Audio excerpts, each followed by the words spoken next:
very happy to be here today. It's actually my first time here at Gita Jayanti. Every December we're always travelling around the UK to different towns, so we're never in London for Gita Jayanti, but feeling very happy and fortunate to be with all of you. And Shruti Dharma Prabhu actually requested or instructed me that I should take part in this wonderful occasion. So I request the blessings of Shruti Dharma Prabhu, the blessings of Kripamoya Prabhu. I was actually remembering that before the battle of Kurukshetra and before the battle took place, Arjuna actually went over to the other side and he went to grandfather Bhishma Dev and he begged for the blessings of Bhishma Dev that he would be victorious in battle. So today I beg for the blessings of grandfather Kripamoya Prabhu.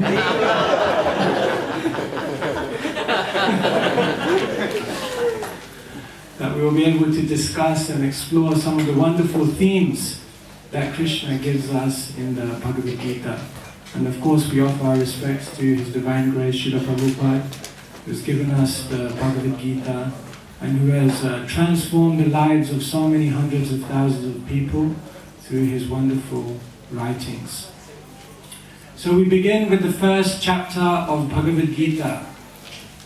And the first chapter of the Gita is entitled Observing the Armies on the Battlefield of Kurukshetra.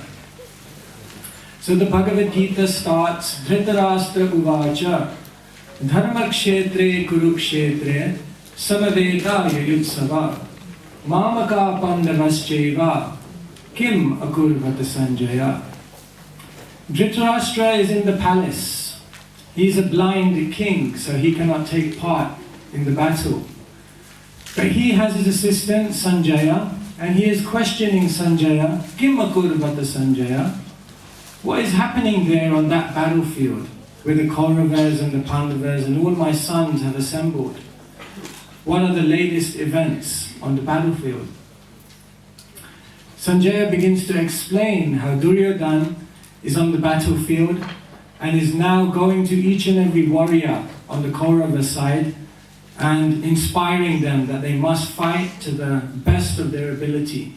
The Pandavas are very strong, and unless we fight to the best of our ability, we will not be victorious. So in this way, Duryodhana is trying to fire up his armies and inspire them to fight very strongly so that they will be victorious. Despite Duryodhana's strong and hopeful words, many verses in the first chapter indicate that the Kauravas will be defeated. The Kauravas will definitely lose. Despite Duryodhana's confidence, there is no opportunity for the Kauravas to be victorious. Why? Because they are in opposition to Krishna. Krishna is on the side of the Pandavas, and therefore the Pandavas will definitely be victorious. Here is a very important teaching that is the basis of the Bhagavad Gita. The name Dhritarashtra means one who usurps another's land. The name Duryodhana means literally dirty fighter.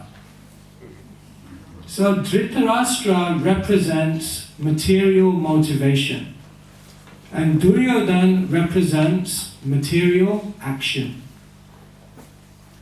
Material motivations in one's mind give birth to material actions. And material actions will ultimately result in defeat, disappointment, and frustration. 99.9% of people in the world have this notion that if they have a nice family, good money, security in the world, and a nice material life, they will achieve happiness. But Krishna here, right at the beginning of the Gita, is teaching something different. That simply a stable and secure material life will not actually make one truly happy. In order to become truly happy, we have to invite Krishna. into our life.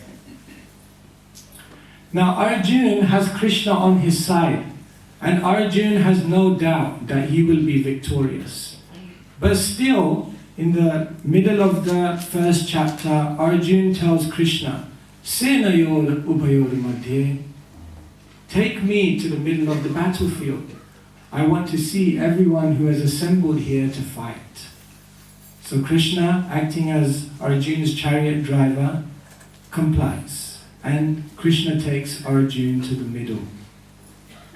Now when Arjuna comes to the middle of the battlefield and sees all the people who have assembled there, he sees his friends, he sees his relatives, he sees his teachers, he sees his elders, he sees people that he's known for his entire life.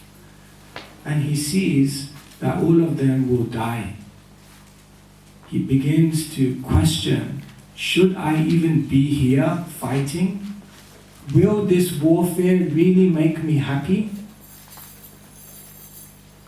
Arjuna has a turning point where he questions everything about his own existence.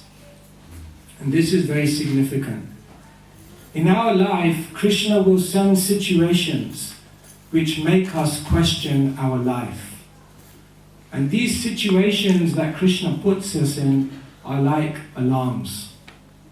Everyone has an alarm clock. And the alarm clock goes off in the morning whether you like it or not. And all of us react differently to the alarm clocks. One type of person, they don't even hear their alarm clock in the morning. A second type of person, they hear the alarm clock, they wake up, but then what do? Switch it off. They switch it off or they hit the snooze button. And they go back to sleep. The third person hears the alarm clock and it's difficult. They don't want to get up, but they get up. And once they're up, and once they've had a shower, everything's okay. So similarly, these situations that Krishna sends in our life are like alarm clocks. And some people ignore them. Some people wake up for some time, but then they go back into their old habits again. But the third type of person wakes up and says, there must be something more than just this. That person was Arjuna. And we should also be like Arjuna. That when Krishna sends us challenges or difficult situations in our lives where we begin to question our very existence, we should also wake up and question our existence. So Arjuna was a very busy man. And we are all also very busy. There were 640 million soldiers assembled at Kurukshetra, and they were ready to fight.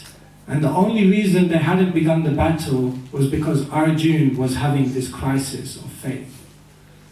Despite the intensity of the situation, Arjuna still took time to question life. And therefore, this is the key lesson of the first chapter of the Gita. That when we face some dilemma, we should question life. And when we question life, then we begin our spiritual journey.